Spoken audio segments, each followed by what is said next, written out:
Selamat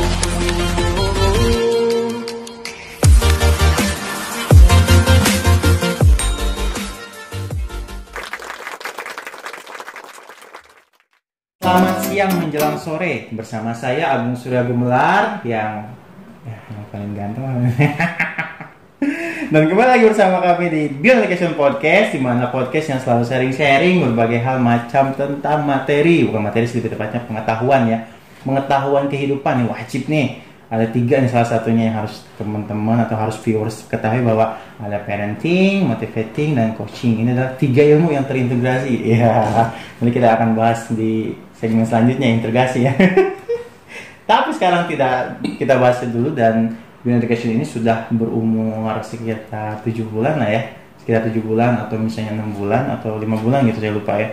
Yang penting di sini kita tetap terus istiqomah. Ya, silakan subscribe. Silakan langsung di-subscribe aja yang belum nih, terutama. Terus dan ketika dirasa bermanfaat, silakan langsung di-share ke elemen masyarakat, manapun, ke keluarga atau lagi ke teman pasangan gitu kan, kalau misalnya mau yang mau nikah nih. Silakan gitu kan, sebelum nikah tonton dulu di Beyond Education ya, biar ada masukan gitu kan, biar ada pengetahuan awal lah, minimal dasar teman-teman semuanya, atau dasar dari viewers semuanya untuk menghadapi kehidupan di kemudian hari, apalagi kalau udah punya anak. Oke, pada siang hari ini saya bersama Pak Doni. Halo teman-teman semuanya. Pak Doni punya anak kan ya? Iya, punya anak. Belum punya anak belum? Lagi 4 bulan Pak. Iya. Bagaimana Pak rasanya setelah punya anak Pak gitu Pak? Sebelum sudah punya anak kayaknya nyambung nggak sih Pak? Ya berbeda ya. Kalau misalnya pasangan yang belum punya anak, itu biasanya sering mengalami konflik. Karena nggak ada penengahnya. Dan biasanya kalau kita sudah memiliki anak, biasanya pasangan itu sudah memiliki konsep berpikir yang berbeda. Karena dia lebih mementingkan sosok yang baru hadir ini. Jadi ada bukan trouble ya, tapi ada sesuatu yang harus dipikirkan gitu ya Pak.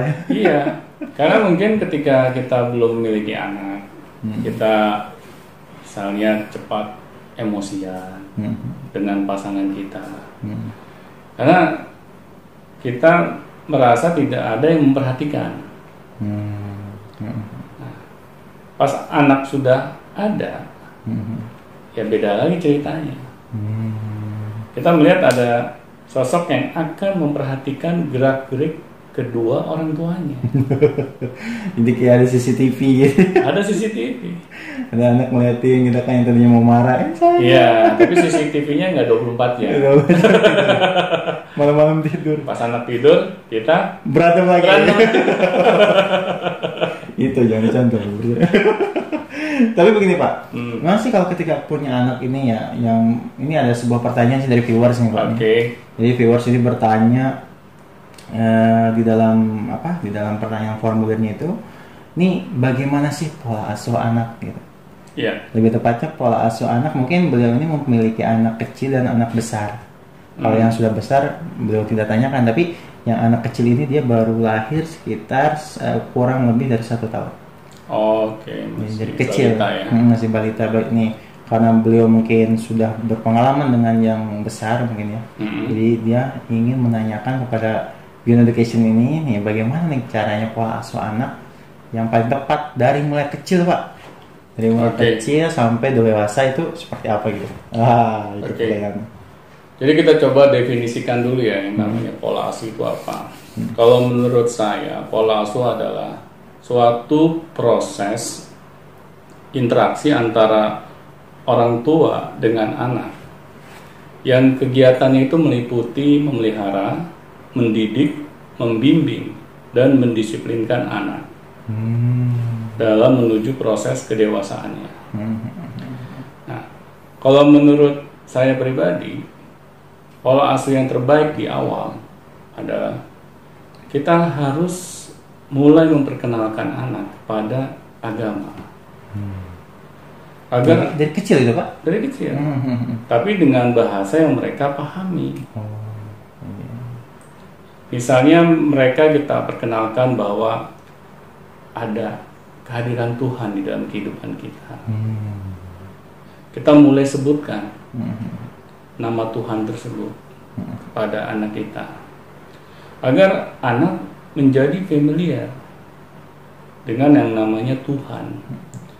Jadi ketika anak terbiasa dia mendengar kata Tuhan, bahwa dirinya ini diciptakan oleh Tuhan, oh Tuhan ada di sekeliling kita, Tuhan memperhatikan kita, akhirnya anak juga merasa bahwa kita hidup ini gak sendirian. Tetapi kalau ini jarang kita ucapkan kepada anak, malah kita kelupaan, kita hanya memberikan pola asuh yang sifatnya hanya sekedar keilmuan saja, yang kita tahu gitu, dengan teori-teori yang di luar sana, akhirnya kita lupa memberitahukan kepada anak bahwa ada campur tangan Tuhan di dalam kehidupan kita. Jadi dari semenjak kecil konsep Tuhan ini harus sudah masuk. Iya benar. Kita harus menjelaskan kepada anak mengenai agama, tapi dari konsep ketuhanan terlebih dahulu, agar anak mulai merasakan bahwa kehidupan ini tidak berjalan secara autopilot, ada yang mengaturnya. Nah, tetapi kalau kita tidak mau mengajarkannya, yang saya takutnya anak sudah terbentuk karakternya yang merasa bahwa kehidupan ini berjalan sesuai dengan mau saya gitu. Jadi ada juga hubungan antara ketuhanan dengan karakter anak nantinya, Pak? Pastinya. Apalagi kalau dari kecil anak ditambah dengan pendidikan karakternya atau akhlaknya. Akhirnya anak jadi tahu mengapa sih pentingnya kita memiliki karakter atau akhlak yang baik. Karena Tuhan akan mengawasi perilaku kita setiap saat. Malah sisi Tuhan ini 24 jam. Jadi ada korelasinya dengan akhlak ya, jadi karakter ketuhanan dengan akhlak gitu ya. Iya benar. Karena kalau kita tidak mengajarkan ini dari awal, akhirnya anak kita mungkin dia berperilaku baik kalau ada yang mengawasinya, misalnya orang tuanya. Iya benar-benar. Ada yang kayak gitu. Ada. Kalau dilihat orang tuanya baik gitu. Iya. Kalau nggak dilihat, wah sahabat namanya. Benar. Ini cara pola didik yang salah. Tapi kebanyakan Pak yang Agung lihat ya, ketika anak kecil, yang namanya anak kecil ya, orang tua itu langsung mendirect gitu. Dia mendirect itu jadi ketika dia salah dia pukul, pak. Ketika dia benar dia kasih sebuah penghargaan gitu, kadang kayak gitu kan, reward gitu. Jadi banyak tuh di dekat rumah Agung atau misalnya di lingkungan Agung sering lihat bahwa anak kecil itu kalau masih kecil itu orang tuanya langsung yang berperan penting di situ, mendirect dan kalau yang salah ya salah, kalau yang benar ya benar. Nah, kalau seperti itu bagaimana Pak? Ya biasanya orang tua itu tidak mau berupaya lebih dalam mendidik anaknya. Dia mau pakai cara yang instan. Digebuk. Digebuk diam, digebuk nurut. Gitu. Nah, tetapi apakah cara ini akan berjalan secara long lasting? Kan orang tua juga capek gitu ya. Anak akan nurut kalau digebuk dulu. Emangnya ngegebuk orang nggak capek? Yes, ya juga ya, karena orang yang kejar-kejar gitu. Anaknya lari dia kejar-kejar orang tuanya. Benar. Itu butuh energi juga yang besar gitu. Apalagi cara kayak gitu nggak baik. Itu akan membuat anak menjadi trauma. Dan belum tentu juga cara itu berhasil gitu. Mungkin bagi sebagian kecil anak itu berhasil. Tetapi kalau menurut saya itu bukan cara yang hasilnya itu maksimal gitu. Akan berdampak jangka panjang di dalam diri anak. Kalau misalnya dia masih satu rumah, oke, anak itu akan menuruti apa yang orang tuanya inginkan. Tetapi kalau dia sudah keluar dari rumah, dia merasa tidak ada lagi orang tuanya di sampingnya. Nah, mulai dari situ start anak itu bikin hal yang aneh-aneh. Oh, iya juga ya, pikir-pikir seperti itu ya. Jadi kalau misalnya dekat orang tua takut digebuk, kalau enggak mah jauh sama orang tua dia berani melakukan hal yang aneh-aneh gitu. Benar, ini juga terjadi kepada teman saya. Karena pola didik orang tuanya itu keras. Akhirnya pas di luar anak ini bisa dibilang memiliki tingkat emosional itu yang berlebihan gitu. Orangnya temperamen. Akhirnya misal orang tuanya sering gebuk dia. Akhirnya di luar anak ini juga sering gebuk orang. Oh. Pasti. Karena apa yang anak kita lakukan di luar itu adalah cerminan dari cara didik orang tuanya di rumah. Kalau misalnya sebagai orang tua nih kita mendidik anak penuh dengan kelembutan, kesabaran. Terus anak juga ketika dia melakukan kesalahan kita beritahukan baik-baik. Bagaimana dia dapat mengkoreksi kesalahannya, dapat memperbaiki kesalahannya. Akhirnya itu yang anak bawa gitu. Tetapi kalau misalnya orang tua inginnya yang instan-instan saja, malah dikit-dikit gebuk, dikit-dikit bentak, marahin, iya. Anak nangis gitu kan, jerit-jerit. Benar, anak nangis bukan kita coba hibur, malah kita sabet, ya kan? Gimana tuh Pak? Ya yang mana sih nggak semua orang tua merasakan begini, tapi ketika anak nangis itu kadang orang tua tuh pusing gitu. Nah ini padahal yang namanya nangis itu bahwa anak kita ini tandanya masih hidup. Iya, masih di silent gitu. Iya makanya, emang ada gitu anak kecil yang nggak pernah nangis. Saya pengen tahu.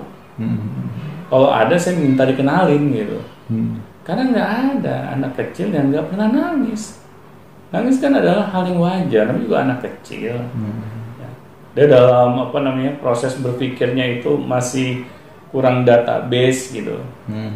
Ya salah satu pelampiasannya ya dia nangis gitu. Udah nggak bisa ngapa-ngapain ya. Benar. Iya. Dan seharusnya orang tua memahaminya gitu.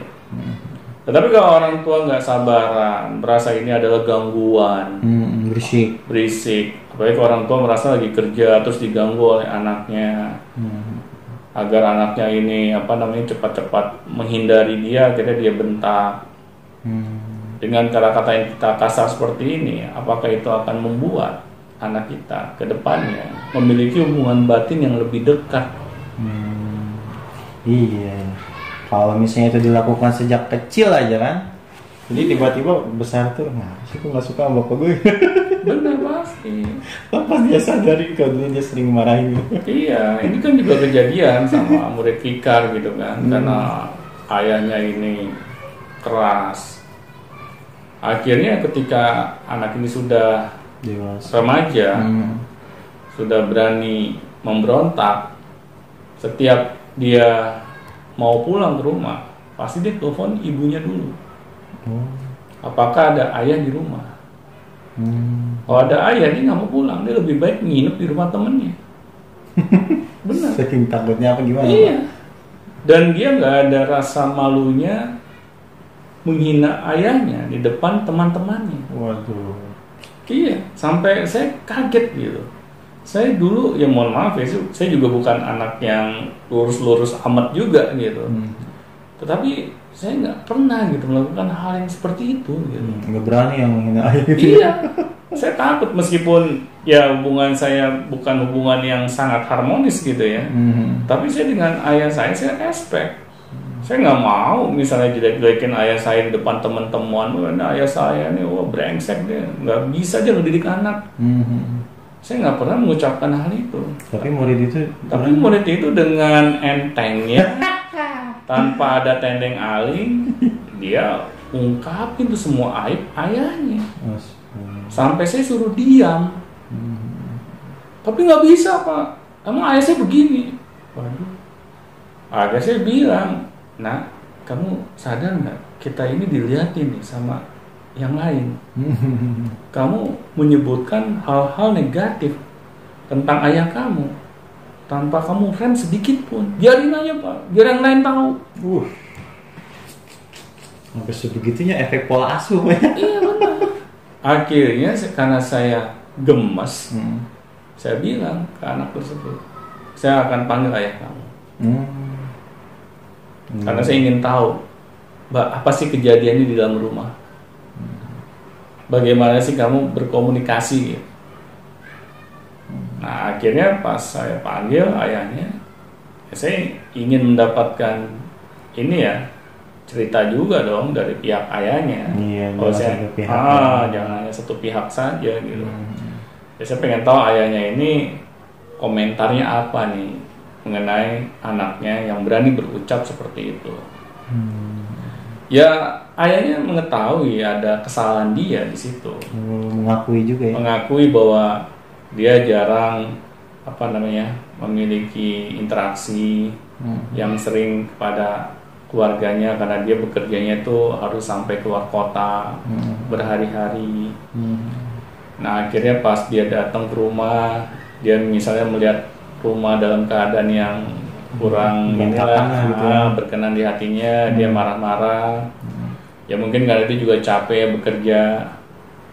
Nah, tapi saya jelaskan ke ayahnya bahwa kalau cara kita setiap ketemu anak hanya omelan, hanya bentakan, perintah, akhirnya anak juga akan jenuh Pak.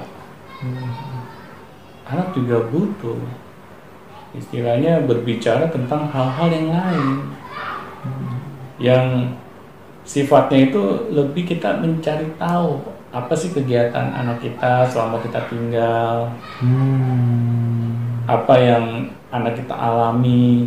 Mungkin itu pola asuh ketika dia remaja seperti itu ya Pak ya? Bisa jadi, bisa enggak juga, karena saya tidak menelusuri sampai sejauh itu bagaimana pola didik orang tuanya sebelumnya. Karena buat saya itu nggak penting. Kenapa nggak penting? Karena saya ingin yang sudah terjadi di masa lalu ya sudah, nggak perlu kita bawa lagi di hari ini. Makanya saya minta ke ayahnya, apakah Bapak ingin mencoba memperbaiki hubungan dengan anak? Kalau Bapak ingin, ayo kita coba ubah.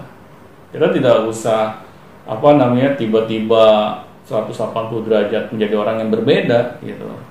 Karena itu sulit, kita akan membohongi diri sendiri. Nah, akhirnya saya minta ke Bapak tersebut, Pak, kalau misalnya Bapak ingin mencoba merubah hubungan agar lebih baik lagi, mulailah anak diajak berkomunikasi yang baik. Misalnya Bapak mengajak anak, kan jarang Pak ya Bapak mengajak keluar anak berdua aja. Nah, misalnya diajak makan atau diajak melakukan sebuah aktivitas, tapi cukup berdua, ibu dan yang lain hanya di rumah saja. Nah, akhirnya alhamdulillah hal itu dipraktekkan. Sampai anaknya nanya ke saya setelah kejadian ini ya, saya ketemuan dengan bapaknya, terus bapaknya mengajak dia jalan gitu kan, Pak Doni, ayah saya, Pak Doni apain? Kok tumben-tumbennya gitu, mau ngajak saya keluar makan, ngajak ngobrol. Nggak, Pak Doni sihir kok ya. Cuman Pak Doni ajak ngomong baik-baik bahwa butuh anak itu perhatian.